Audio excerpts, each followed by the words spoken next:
성경 봉독하겠습니다. 신명기 32장 28절부터 29절입니다. 그들은 모략이 없는 민족이라 그들 중에 분별력이 없도다. 만일 그들이 지혜가 있어 이것을 깨달았으면 자기들의 종말을 분별하였으리라. 아멘. 예, 오늘 말씀의 제목은요, 지혜를 분별하는 마음, 신명기 419번째 말씀 전하도록 하겠습니다. 지금 계속해서 모략과 분별과 지혜에 대해서 계속 설명해 드리고 있습니다. 모략, 그리고 분별력, 지혜, 이 세 가지에 대해서 설명해 드리고 있어요.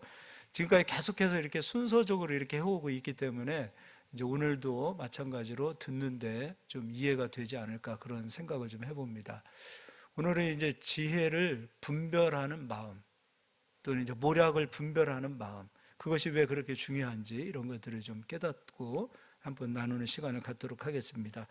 우리 사무엘상 2장을 뒤로 넘겨서 보겠습니다. 지난 시간에도 엘리의 두 아들에 대해서도 설명을 해드렸죠. 사무엘상 2장입니다.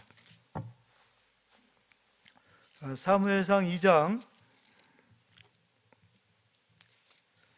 엘리의 두 아들 홈리와 비느하스도 엘리처럼 제사장이죠. 근데 그들이 여호와의 제사를 멸시했습니다. 그때 이제 엘리가 두 아들을 데려다가 말합니다. 너희들의 행실이 잘못됐다라고 얘기를 해요. 얘기를 안 한 게 아니에요. 분명하게 얘기를 했다는 겁니다. 너희도 그렇게 예배드리면 안 돼라고 말했습니다. 하나님께 그렇게 그런 마음의 자세, 그런 행실로 서게 되어지면 안 된다라고 얘기를 하는 그 부분인데요. 제가 읽어드리도록 하겠습니다. 29절이에요. 그러므로 이스라엘의 하나님 나 여호와가 말하노라. 내가 전에 내 집과 내 조상의 집이 내 앞에 영원히 행하리라 하였으나 이제 나 여호와가 말하노니 결단코 그렇게 하지 아니하리라. 나를 존중히 여기는 자를 내가 존중히 여기고 나를 멸시하는 자를 내가 경멸하리라. 하나님께서 엘리에게 얘기하죠. 나를 멸시하는 자를 내가 경멸히 여기겠다. 나를 존중히 여기는 자를 내가 존중히 여겨주겠다. 이렇게 말씀하세요. 엘리의 두 아들은 무엇 때문에 망하냐면 하나님을 멸시했기 때문에 망하는 거예요. 평상시에서는 이게 잘 드러나지 않아요. 그러나 예배 드림을 통해서 우리의 마음의 자세, 하나님에 대한 내가 가지고 있었던 그 경외함들이 다 드러나기 시작해요. 그래서 예배가 굉장히 중요한 거죠. 근데 엘리는 두 아들을 데려다가 얘기합니다. 너희들 이렇게 예배 드리면 안 돼 라고 얘기해요. 이렇게 예배 드리면 안 돼. 그런데 두 아들은 엘리의 말을 듣고, 아버지 말을 듣고 무시해버립니다. 그리고 엘리는 한 번 이야기한 것으로 끝나버립니다. 그러니까 굉장히 우유부단하죠. 자녀 앞에서 우유부단합니다. 사실 저도 자식을 기르는 사람 입장에서 함부로 자식 얘기할 수 없어요. 그런데 이 우유부단함이 어디에서 나타나냐면 자기 자식들 앞에서 나타나요. 그러면 안 돼라고 단호하지 못해요. 이렇게 하면 안 돼. 그러니까 우유부단했던 거죠. 그렇게 한마디 하고 예배 드리고 드리지 않고에 대한 그 행실은 그들에게 그냥 맡겨버립니다. 이게 첫 번째 엘리의 잘못이에요. 그리고 두 번째는 엘리의 두 아들 홈리와 비느하스는 아버지의 말을 귀담아 듣지 않아요. 귀담아 들었다라면 행실을 바꿔야 되겠죠. 근데 바꾸지 않습니다. 여전히 여호와의 제사를 멸시해 버립니다. 그리고 결과적으로 홈리와 비느하스도 망하고 엘리도 망하게 되죠. 그 가문이 망하게 되어진 그 두 가지는 엘리의 우유부단함에 있고 홈리와 비느하스의 여호와의 말씀을, 아버지의 말을 귀담아 듣지 않은 데서 있다라는 거죠. 그래서 29절에 너희는 어찌하여 내가 내 처소에서 명령한 내 제물과 예물을 밟으며 내 아들들을 나보다 더 중히 여겨 내 백성 이스라엘이 드리는 가장 좋은 것으로 너희를 살지게 하느냐. 근데 엘리가요 어떤 얘기까지 하냐면 25절에 사람이 사람에게 범죄하면 하나님이 심판하시려니와 만일 사람이 여호와께 범죄하면 누가 그를 위하여 간구하겠느냐? 틀린 얘기를 안 해요. 맞는 얘기를 해요. 이렇게 예배드리면 안 돼. 정신 바짝 차려야 돼. 이렇게 얘기하는 거예요. 그러니까 여기 앞에 서 있는 목회자들도 사실은 여러분 오해하지 마세요. 목회자들은 우리 성도님들이 예배에 승리해야 목회자들도 하나님 앞에서 면이 서요. 그러니까 우유부단하게 성도님들 알아서 하겠지 뭐 주무시면 주무시고 또 뭐 왔다 갔다 하면 왔다 갔다 하고 뭐 딴짓하면 딴짓하고 찬양하는데 뭐 자기들이 하고 싶으면 하고 말고 싶으면 말고 그런 식의 그 예배라면은 그걸 보고서도 목회자들이 우유부단하게 때로는 책망하지 못한다면 엘리 같은 사람이 되는 거죠. 듣는 사람들은 결과적으로 아론의 지도력을 더 원해요. 모세와 같은 단호한 지도력보다는 아론처럼 금송아지를 만들어주세요 하니까 금송아지 만들어주는 우상을 만들어주고 백성의 그 형편에 따라서 백성에 의하여 움직이는 그런 아론의 제사장 같은 사람들을 백성들이 원한다는 거죠. 인기는 모세보다도 아론이 더 많았겠죠. 오늘 엘리도 마찬가지죠. 굉장히 우유부단했어요. 명확하게 알고 있었음에도 불구하고 한 번 얘기하고 그냥 그쳐버립니다. 그리고 나서 그들이 자기 아버지의 말을 듣지 아니하였으니 이는 여호와께서 그들을 죽이기로 뜻하셨음이더라. 근데 실상 우리가 자식을 길러보면 알겠지만 같은 소리 두 번 하는 게 참 힘들어요. 이거 진짜 어려워요. 감정이 나빠지는 거죠, 서로 부모와 자식 간에. 그럼에도 불구하고 이 길이 확실한 길이고 하나님을 예배하는 것에서 무엇과도 타협할 수 없다라는 사실이 확실하다면 우유부단해서는 안 돼요. 단호해야 돼요. 엘리는 우유부단했어요. 그것이 하나님 보셨을 때의 범죄함이었다는 거예요. 용서받을 수 없는 길로 들어서는 거예요. 그래서 엘리와 홈리와 비누아스는 다른 것 때문에 받는 것이 아니라 예배 드리다가 멸망받아요. 예배를 안 드린 사람들이 아니에요. 예배를 드렸어요. 근데 다 한결같이 여호와의 제사를 멸시했어요. 그러니까 지혜의 말을 귀담아 들을 수 있는 그러한 마음이 엘리의 두 아들에게는 없었던 거예요. 근데 이들의 이 행실이 하루 이틀 이렇게 됐겠냐 이거예요. 그러니까 결과적으로 죄악이 쌓이고 쌓인 상황에서 엘리에게 들려오는 악한 말들, 자기 두 아들이 악한 행실을 했던 말들이 쌓여서 한마디 던진 거예요.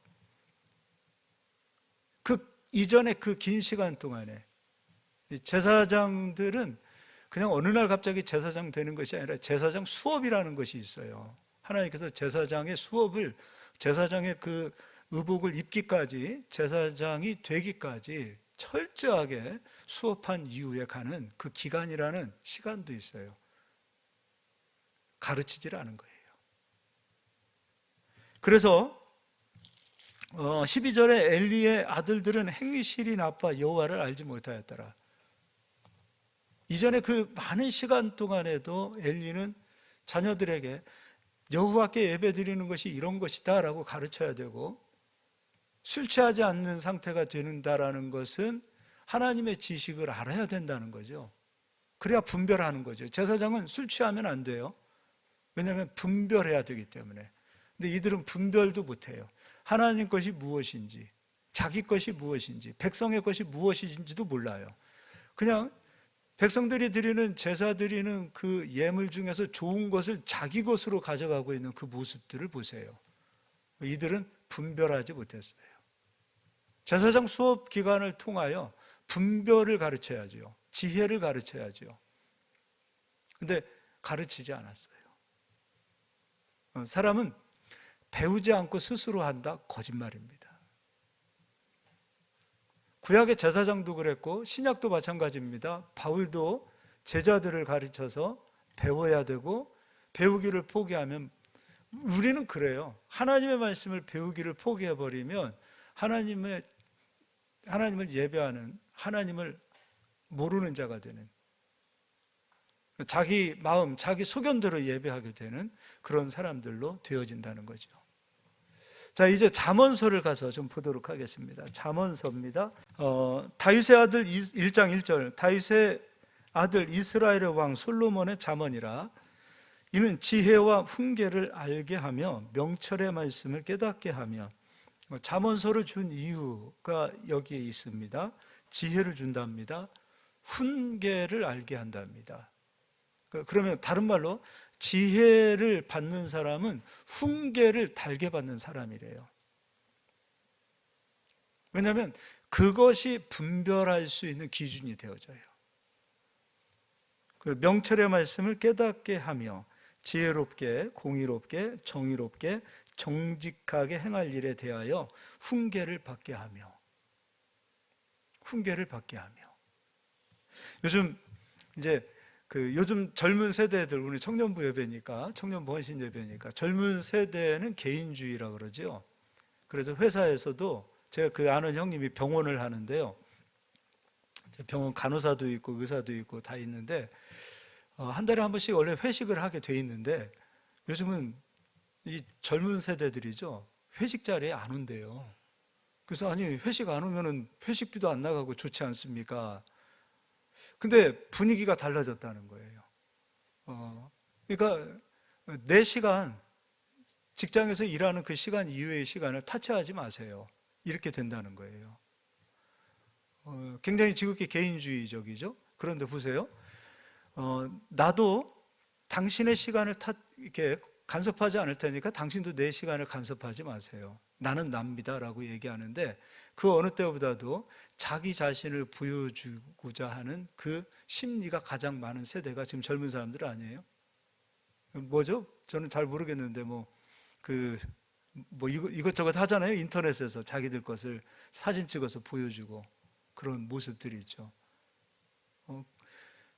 누구로부터 간섭을 받고 싶지 않으나 누군가에게 관심을 받고 싶어서 자기의 것을 알려야 된다는 거예요. 그런 심리들. 그러니까 지극히 개인적이지만 인간은 개인적으로 살 수 없어요. 절대 혼자 살 수 없는 게 이 사람이에요. 왜냐하면 관계를 무시해서는 안 되는 거예요. 근데 무엇보다도 예전에는 저도 우리 아버님께서 이렇게 말씀을 하시면 그냥 허투루 듣지 않고 귀담아 들었던 얘기들이 굉장히 많아요.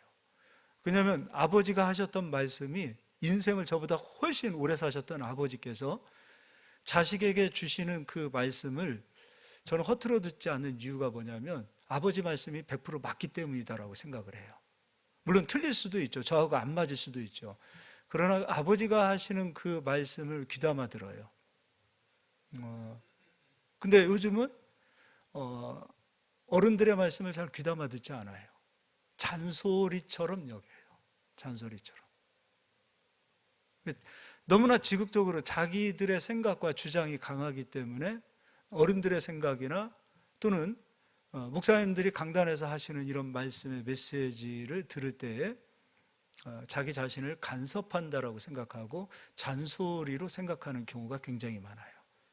그러나 실상은 목사님도 또 우리 아버지 어머니들도 그리고 어른들도 젊은 세대를 향한, 그리고 특별히 자기 자녀를 향한 사랑하는 마음 때문에 그런 말씀을 하는 거예요. 잔소리 아니에요. 정말 귀한 말씀들이거든요. 근데 아버지의 말을 귀담아 듣는, 어른의 말을 귀담아 듣는, 그리고 그 말을 무시하지 않고 귀담아 들을 수 있는 그 기준이 무엇이냐면 훈계를 받을 수 있는 마음이에요. 이게 굉장히 중요한 거예요. 지혜는 그냥 오는 게 아니에요. 책망의 말씀도 들을 수 있어야 돼요. 훈계도 들을 수 있어야 돼요. 또는 위로의 말도 들어야 되겠죠. 그런데 하나님의 말씀을 보세요. 창세기에서부터 요한계시록까지 위로만 주지 않아요.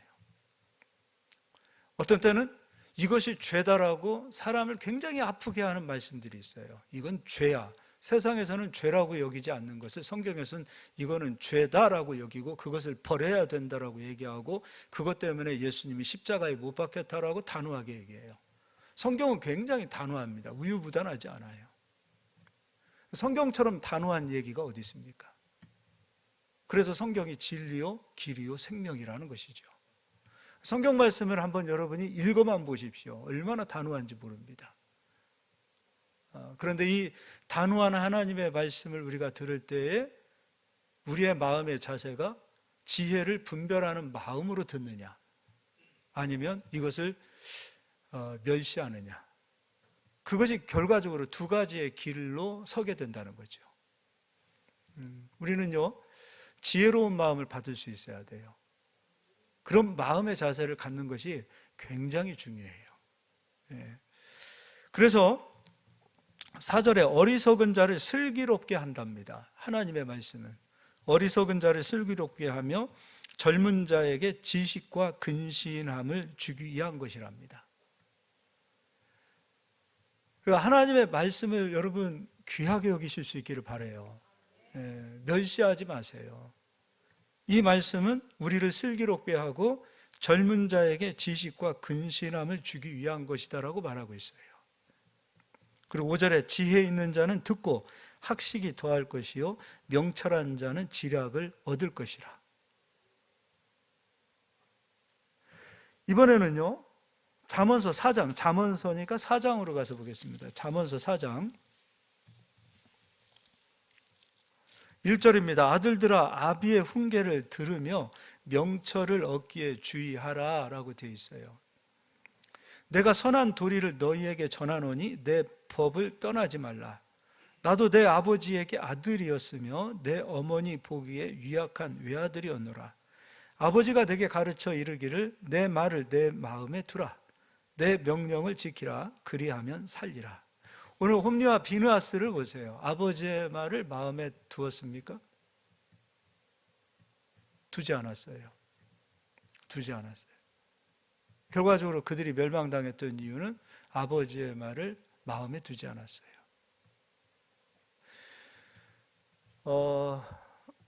성경은 말하고 있어요. 우리에게 아버지가 두 분이 있습니다.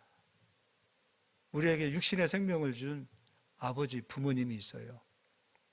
그리고 우리에게 영혼의 생명을 주신 하나님 아버지가 계십니다. 육신의 아버지도, 그리고 지금 현재 나도, 우리는 다 하나님 말씀에 먼저 순종해야 됩니다. 그래서 사람에게는 복종, 육신의 아버지에게는 복종이라는 말을 쓰지 않으셨어요. 순종하라가 되어 있어요. 우리 아버지가 좀 내 기분에 맞지 않다 하더라도, 또는 우리 아버지가 존경스럽지 않다 하더라도 아버지를 공경하는 겁니다. 무시하면 안 돼요. 육신의 부모님도요. 나는 공부를 많이 했고 우리 아버지는 무식하다고 그래서 부모님 무시하면 안 돼요. 우리 육신의 부모님을 우리는 공경할 수 있어야 돼요. 우리는 어떤 사람과 친구를 할까 얘기는 굉장히, 어떤 사람과 동행을 할까 이런 얘기는 관심이 많지만 어떤 사람과는 동행을 하지 말까 여기에는 관심이 없어요. 그런데요, 분별을 해야 돼요. 어떤 사람과 동행하지 말고 어떤 사람과 친구가 되어서는 안 되는 사람도 있어요. 저도 친구들이 많이 있어요. 그러나 가까이 하는 친구는 육신의 부모에게 공경하는 자들, 그들과 마음을 두고 친구 삼고 있어요. 왜냐하면 어느 누구라 할지라도 육신의 부모를 공경하지 않는 자는 나 친구도 버릴 수 있는 사람이고요, 다 버릴 수 있는 사람이에요. 그 사람은 절대 믿음의 대상이 될 수 없어요. 부모님을 모르면 안 돼요.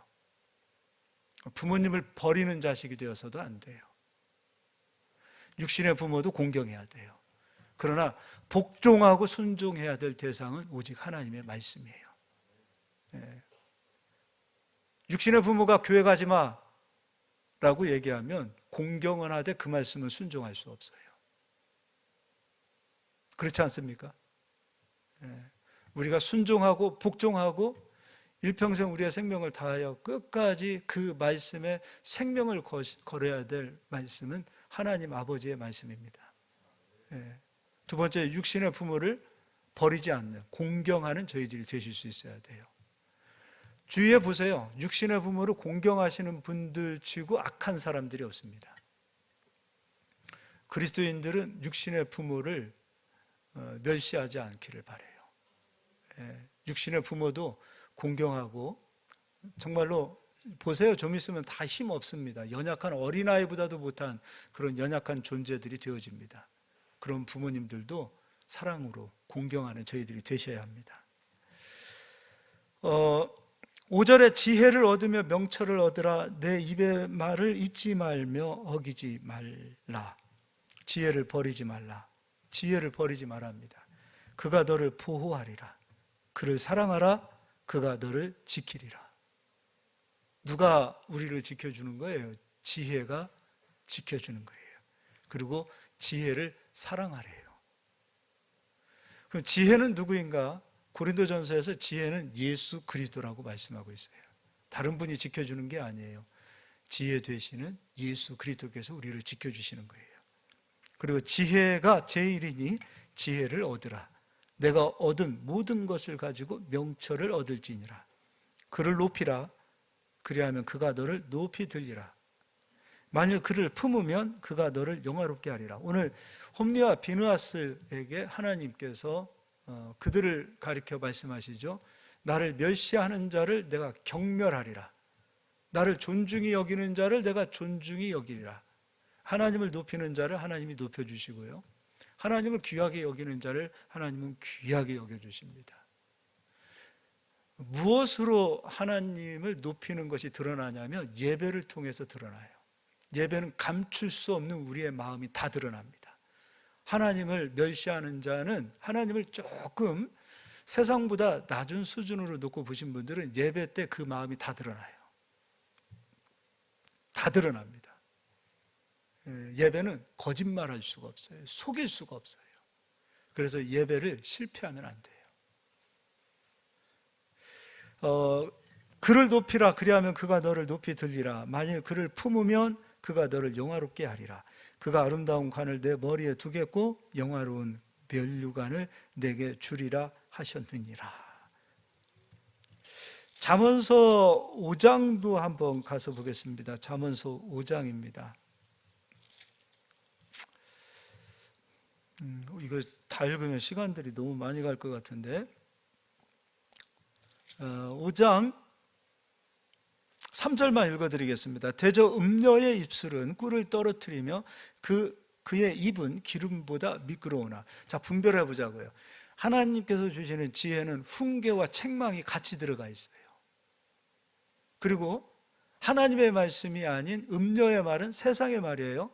그러니까 똑같은 성경을 가지고서 음녀가 전하는 말은 꿀 같고 기름 같아요.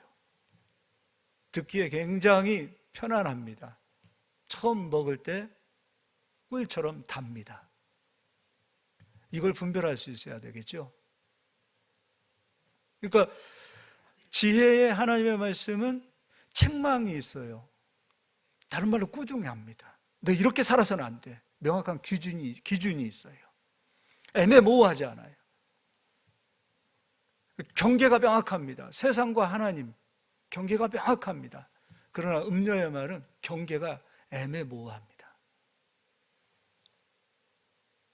세상과 하나님이 섞여 있어요. 말씀과 세상이 섞여 있어요. 분별이 안 되는 거예요. 그러니까 이게 하나님인가? 이게 하나님의 뜻인가? 그런 상황이 되어져 있는 거죠. 이게 분별이 되어져야 돼요. 음녀의 말은 책망하지 않아요. 꾸중하지 않아요. 듣기에 참 좋아요. 달콤해요. 그러나 결국은, 마지막은 4절에 나중은 쑥같이 쓰고 두날 가진 칼같이 날카로우며, 그리고 수월로 내려간답니다. 멸망의 길로 내려간답니다.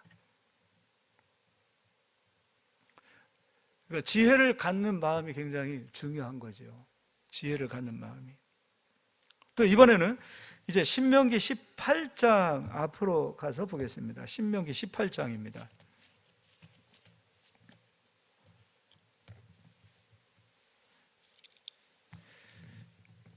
18장 15절 내 하나님 여호와께서 너희 가운데 내 형제 중에서 너를 위하여 나와 같은 선지자 하나를 일으키시리니 너희는 그의 말을 들을지니라.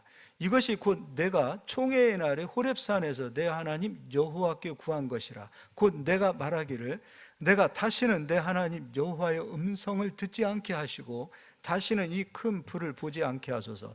두렵건대 내가 죽을까 하나이다 하며.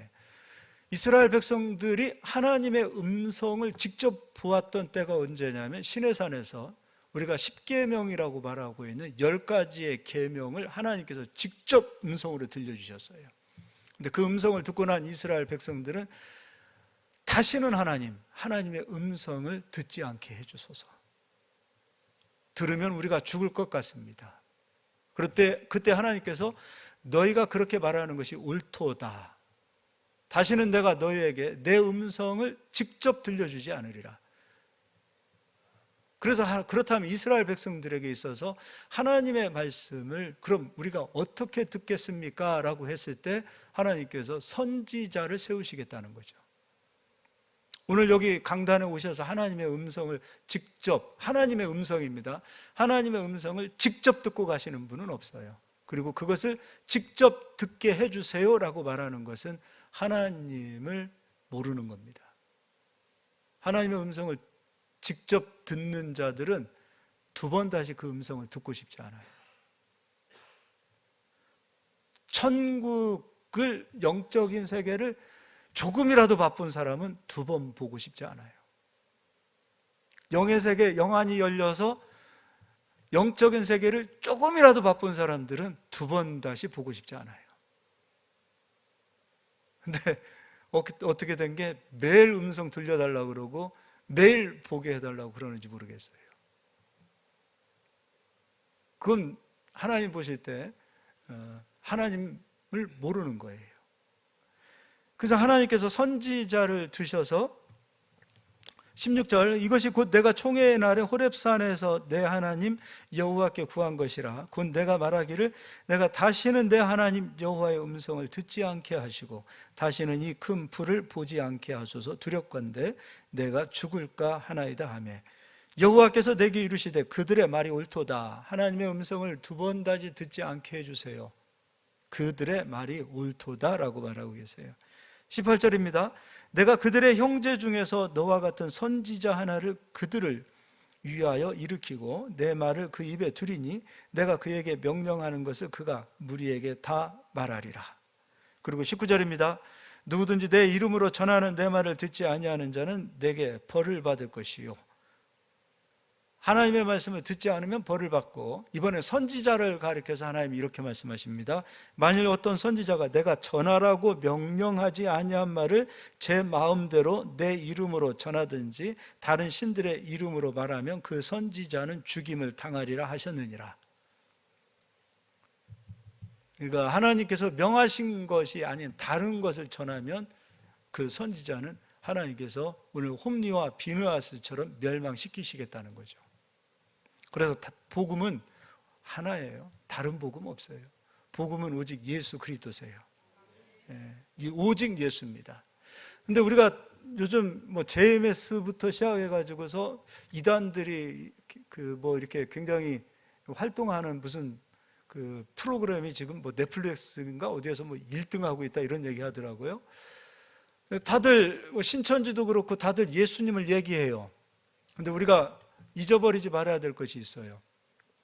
이것만 알아도 절대 이단에 빠지지 않습니다. 첫 번째, 예수님은 하나님이십니까? 인간이십니까? 예수님은 완전한 하나님이시면서 완전한 인간이셨습니다. 예수님은 인간으로, 사람으로 오셨어요. 하나님께서. 그리고 예수 그리스도는 완전한 인성을 가지셨고 완전한 신성을 가지셨습니다. 어느 한쪽으로 치우치면 안 됩니다. 두 번째, 예수 그리스도의 그 십자가 사건, 구원의 사건은 세대주의가 아니에요. 그러니까 사무엘 시대에 사무엘이 나타나서 이스라엘을 구원했고, 다윗 시대에 다윗이 나타나서 이스라엘을 구원했고, 뭐 여호수아 시대 때는 여호수아가 나타나서 이스라엘을 구원했던 것처럼, 예수님 시대에 예수님이 나타나서 그 시대만 구원했다라고 말하는 자들이 바로 지금의 이단들이 메시아 사상을 가르치고 있는 거예요. 그래서 예수님 시대, 예수님은 십자가 사건으로 끝났다. 그리고 지금 2000년대의 구원자는 바로 나다라고 이야기하는 그것이 바로 메시아 사상의 잘못된 거예요. 예수 그리스도는 처음이요 마지막입니다. 예수 그리스도는 처음에도 구원자요 마지막에도 구원자십니다. 그분만이 구원자세요. 그러니까 우리가 신천지도 이만희 죽으면 없어질 거다. 절대 없어지지 않아요. 왜냐하면 다른 구원자가 또 나타납니다. 정명석 죽고 나면은 다른 구원자가 또 나타날 겁니다. 정명석은 정명석 시대의 구원자 역할을 했고, 이제 또 다른 누군가가 나타난다라는 거죠. 이것이 바로 이단들이에요. 다단계하고 똑같아요. 다단계 하나 없어지면 없어질 것 같은데, 누군가가 나타나서 그거 배워서 또 다른 것을 또 차리는 거하고 똑같죠. 이게 바로 이단의 핵심 교리라는 거죠. 우리는 오직 예수 그리스도, 어제나 오늘이나 그리고 앞으로 주님 오시는 그 모든 날까지 세상을 구원하시는 이름은 오직 예수 그리스도밖에 없음을 믿으시길 바랍니다. 그 시대에만 사역하고 끝나신 것이 아니에요. 지금도 그리스도는 살아계시고, 지금 이 자리에서도 주님은 함께 하시고, 이 자리에서도 주님은 당신의 이름이 영광 받으시는 하나님이심을 믿으시길 바랍니다. 할렐루야. 자, 이번에는 이사야 30장을 가서 보겠습니다. 30장 8절부터 읽어드리겠습니다. 이제 가서 백성 앞에서 서판에 기록하며 책에 써서 후세에 영원히 있게 하라. 대저 이는 패역한 백성이요 거짓말하는 자식들이요 여호와의 법을 듣기 싫어하는 자식들이라. 그러니까 하나님의 말씀을 듣기 싫어하는 자들은 패역한 백성이요 거짓말하는 자식들이다라고 말하고 있습니다. 그러면서 하나님의 말씀을 듣기 싫어하는 자들이 선지자들입니다. 하나님께서 하나님 말씀을 선포하라고 세워놓은 선지자들에게 압박합니다. 어떻게 압박하는가? 듣는 자들은 다수요, 전하는 자는 한 사람이죠. 이사야도 한 사람이고 예레미야도 한 사람입니다. 그 시대를 향하여 하나님의 말씀을 선포했던 자들은 언제나 소수였습니다. 그런데 이스라엘 백성들이 하나님의 말씀을 듣기를 사모하고 패역한 자들이 아니라 지혜가 있었을 때는 선지자들이 그래도 대접이라고 말하면 좀 그렇지만 대접을 받습니다. 그러나 이스라엘 백성들이 하나님 말씀을 듣기 싫어하는 그 시점이 오게 되어지면 선지자들은 언제나 핍박을 받습니다. 이사야도요, 톱에 몸이 썰려서 죽어요. 몸이 두둥강 나서 죽어요. 톱으로 몸을 썰어서 죽입니다. 예레미야 말로 다 할 수 없는 고난과 고통의 길을 걷지요. 이게 선지자들의 그 아픔이었어요. 자기들이 가지고 있는 그 진리의 말씀을 듣기 싫어하기 때문에, 그럼에도 불구하고 전해야 하기 때문에, 듣기 싫은 자들은 진리의 말씀을 전하는 자들을 입을 다물게 하는 것은 다른 거 없죠. 핍박하면 되는 거죠. 그래서 그들이 이렇게 얘기합니다. 10절에 그들이 선견자들에게 이르기를 선견하지 말라. 선지자들에게 이르기를 우리에게 바른 것을 보이지 말라. 우리에게 부드러운 말을 하라. 거짓된 것을 보이라. 그럼 오늘 잠언서에서 음녀의 말은 꿀처럼 달고 기름처럼 미끄럽다 그랬어요. 음녀의 말을 듣기를 원하는 거예요. 음녀의 말을 듣기를 원하는 거예요. 요즘 강단을 가지고서 정말 단호하게 강단에서 하나님의 말씀을 하나님의 말씀으로 선포하면 이렇게 얘기합니다. 성도가 모이지 않는다고 얘기합니다. 제가 개척할 때 한국 교계의 대형 교회들에서 부흥 세미나, 교회 부흥 세미나를 하게 되면 꼭 하셨던 말씀이 있습니다. 부흥할 때까지 절대로 성도들 귀에 듣기 어려운 말, 거북한 말 하지 말라고 그랬어요. 비전을 말하고 꿈을 말하고 격려하고 듣기 좋은 말, 비전 설교하면 얼마나 듣기 좋습니까? 꿈 얘기하면 얼마나 좋습니까? 그런데 그 비전이 말씀으로 서 있지 못하고 그 꿈이 말씀으로 서 있지 못하니까 허황되게 살잖아요. 그 꿈 때문에 망하는 인생들이 얼마나 많습니까? 지금 현재 자기 모습은 고치지 못하면서 그 꿈만 바라보고 허황된 의식을 가지고 살아가는 그리스도인들이 얼마나 많은지 몰라요. 강단을 가지고 진리의 말씀을 선포해서 이 길이 그리스도의 길이요 생명의 길이요 십자가의 길이요라고 명확하게 얘기하고 그 길로 가야 됩니다라고 얘기를 해야 되는데 얘기를 못하는 이유가 뭐예요? 성도는 다수요, 전하는 자들은 소수라는 거예요. 성도님들이 월급 줘야 되니까, 먹고 살아야 되니까 성도님들 눈치 봐야 되고, 그게 이 시대의 아픔 아니냐 이거예요. 언제 우리가 예배를 1시간 딱 정해놓고 예배를 드리는 그런 초대교회, 우리 한국의 초대교회가 1시간 정해놓고 예배 드렸던 적이 언제 있었습니까? 우리가 무시하고 있는 저 인도네시아, 필리핀 이런 데 가보십시오. 2시간, 3시간, 4시간을 예배 드리고서도 그들은 기쁨으로 예배 드리는 자들이 한두 명이 아닌데 1시간 예배가 조금만 넘어지면 몸 뒤틀리는 이유가 어디에 있습니까?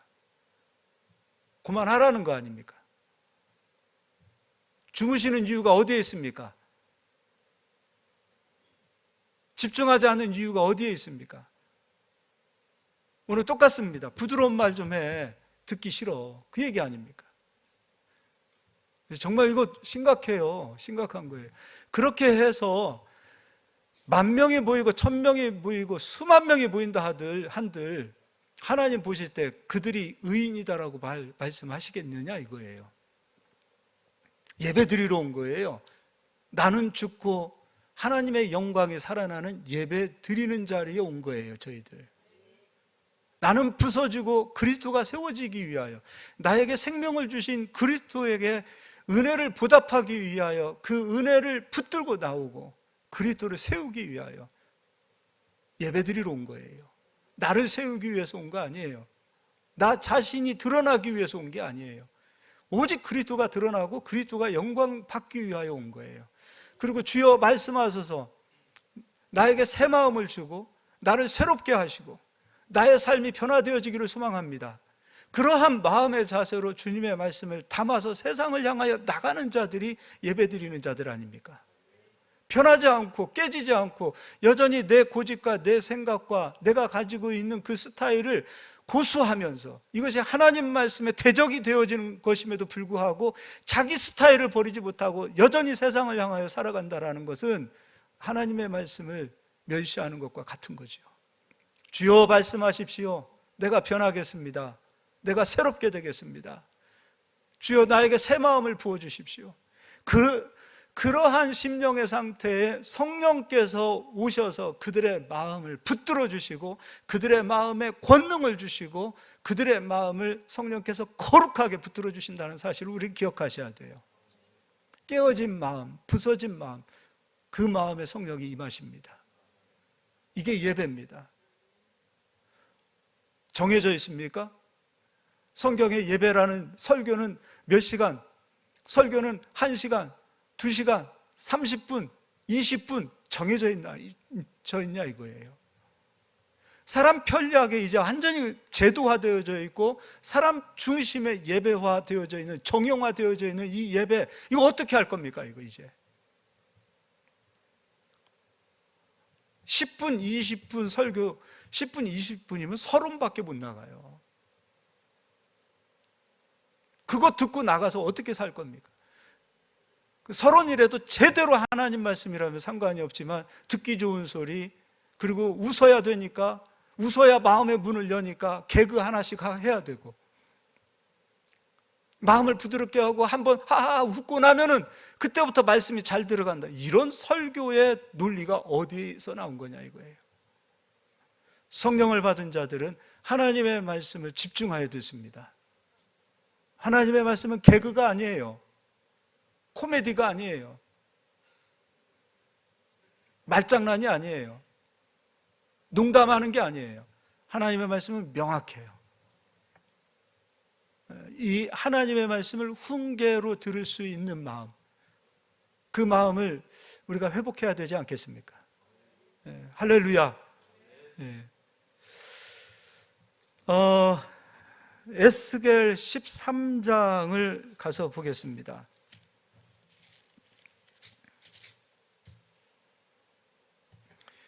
에스겔 13장, 그렇다면 선지자들도 하나님께서 명확하게 말씀하십니다. 듣는 자들에게도 하나님의 말씀을 어떻게 들어야 되는지도 말씀하고 있고, 전하는 자들도 어떻게 전해야 되는지를 명확하게 말씀하고 있어요.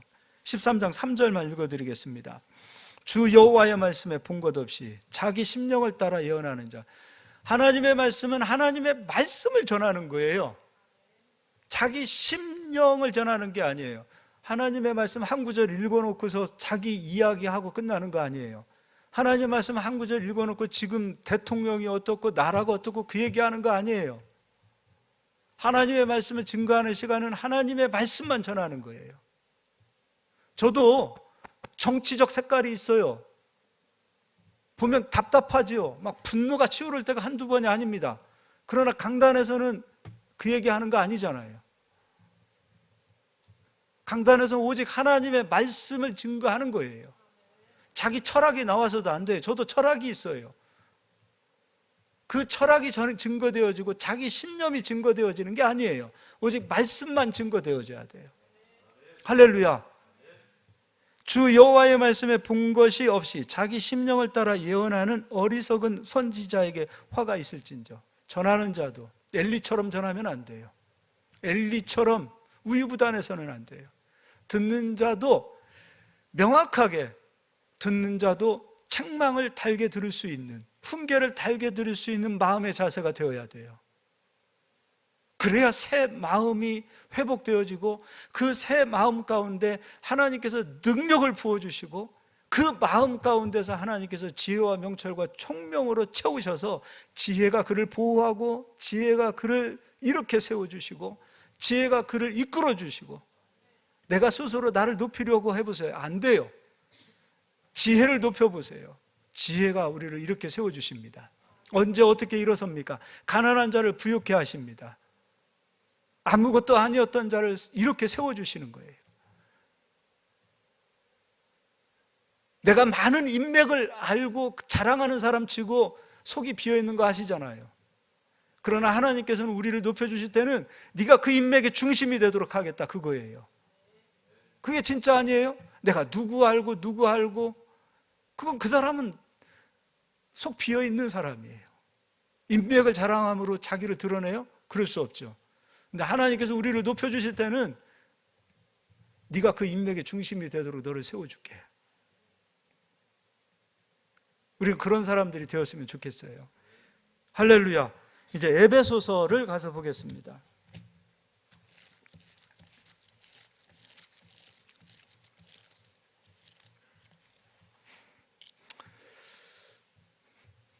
제가 사실은 고민이 있어요.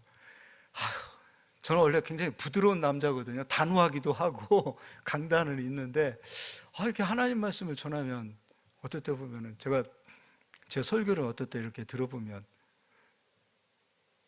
우리 시온이가 지난번에 얼마 전에 아빠는 왜 이렇게 화가 났어요? 그 얘기를 화난 건 아닌데 그런 제 모습을 발견해요. 그래서 굉장히 고통스러워요. 사실은 이게 여러분은 모를 겁니다. 제가 얼마나 근심하고 있는지.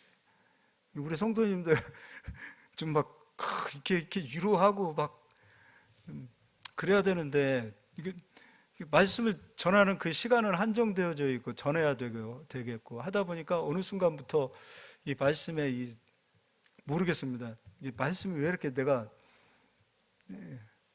좀 화난 거 아니에요. 화난 거 아니에요.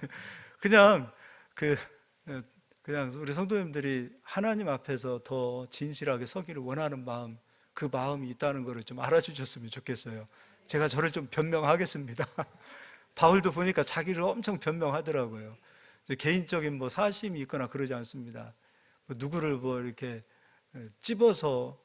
꼭 집어서 이렇게 타켓으로 설교하고 그런 거 아닙니다. 그냥 주어진 말씀을 나름대로 최선을 다해서 전하려고 하다 보니까 그런 마음이 있다는 거 좀 이해해 주셨으면 좋겠습니다. 네. 저 부드러운 남자입니다. 죄송합니다. 에베소서 3장 9절입니다. 교회에 대해서 얘기하고 있어요. 영원부터 만물을 창조하신 하나님 속에 감추어졌던 비밀의 경륜이 어떠한 것을 드러내게 하려 하심이라. 하나님의 감추어졌던 경륜입니다. 이 경륜 안에는 하나님의 지혜와 하나님의 모략과 하나님의 모든 것이 다 들어가 있어요. 하나님의 모든 것이, 하나님의 보화도, 하나님의 능력도, 그리고 하나님의 그 사랑도 이 경륜 안에 다 들어가 있어요.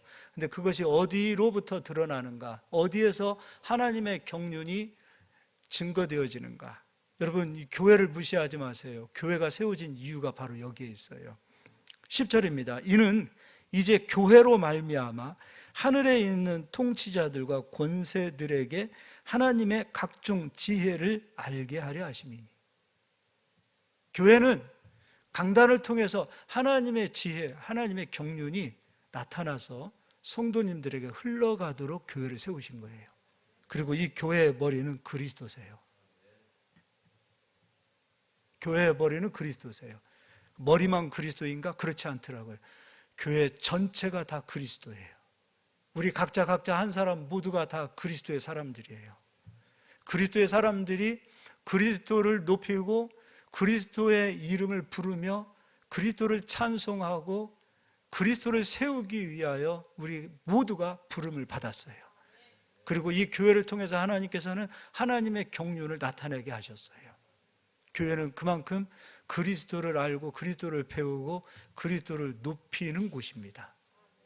우리가 교육을 받는 것도 그리스도를 알기 위하여, 우리가 훈련을 받는 것도, 하나님의 말씀을 배우는 것도, 하나님의 메시지를 듣는 것도 우리는 그리스도를 높이기 위함입니다. 나를 높이는 게 아니에요. 그리스도예요. 이제 디모데전서 6장을 가서 보겠습니다.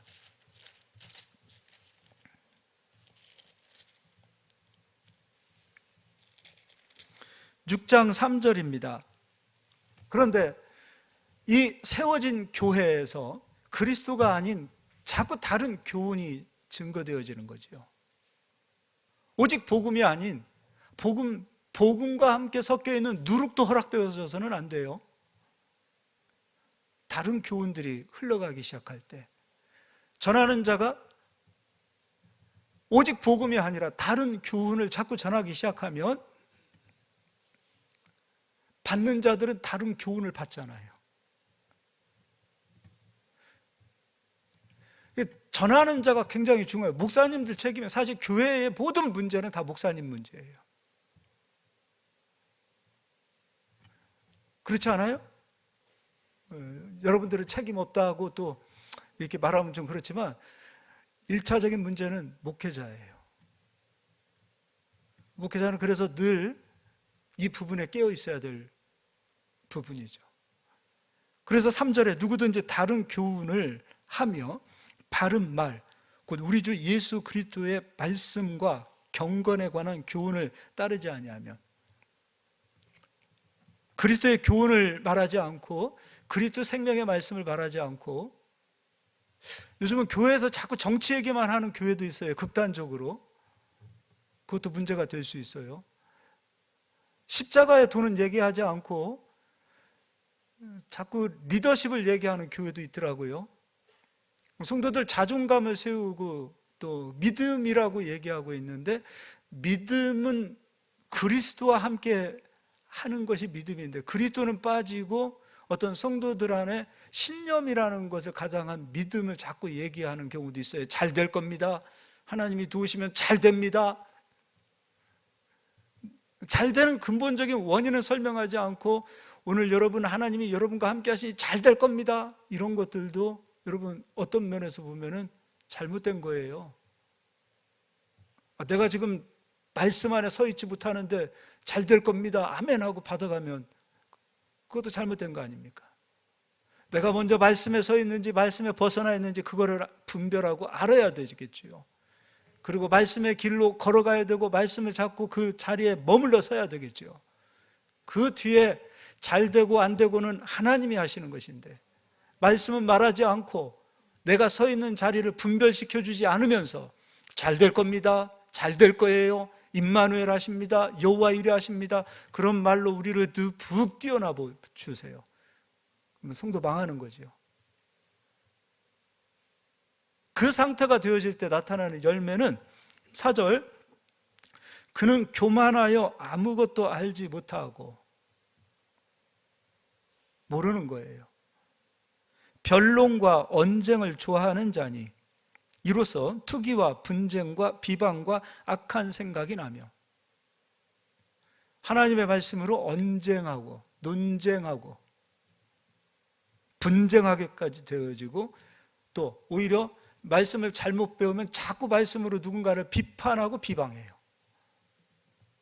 말씀이 자기에게 와서 말씀이 나를 책망하고 나를 채찍질하고 나를 부서뜨려야 되는데, 잘못 배우면 이 말씀은 나하고 상관이 없고 자꾸 누군가를 채찍질하고 누군가를 책망하고 비판하고 비난하는 그런 잘못 배우게 되어지는 거죠. 그리고 5절, 마음이 부패하여지고 진리를 잃어버려 경건을 이익의 방도로 생각하는 자들의 다툼이 일어나느니라. 교회가 다투는 이유, 싸우는 이유, 누군가를 비방하고 비판하고 허물을 말하는 이유, 말씀을 다 잘못 배워서 그래요. 그리스도의 교훈을 바르게 알면, 그리스도가 어떠한 희생을 치름으로 우리에게 생명을 주셨는지를 바르게 알면 누군가를 비난할 수가 없어요. 오히려 믿음이 있는 자는 믿음이 어린 자들을 받아주고, 믿음이 어린 자들은 믿음이 있는 자들을 본받고 따라가는 그런 역사들이 나타나는 거죠. 말씀을 배웠는데 왜 그렇게 다투는 거예요? 진짜 말씀이 있는데 이 교회를 자기의 이익의 수단으로 삼고 자기의 야망의 수단으로 삼는, 그럴 수가 있겠어요? 그리스도를 잘못 배워서 그런 거지요. 정말 그리스도를 온전히 알고 그리스도와 진짜 만나고 그리스도의 사랑 안에서 울어보고 그 사랑에 녹아지면 정명석이라는 같은 사람이 나올 수 있겠어요? 이조록 같은 사람이 나올 수 있겠어요? 그럴 수 없죠. 그 사람들을 따르는 사람들은 또 뭡니까? 우리는 허탄한 것에 귀를 기울이지 않는 자들이 되셔야 됩니다. 그리스도의 음성을 무엇으로 들어야 되는가? 하나님의 말씀으로 들을 수 있는 저희들이 되셔야 돼요.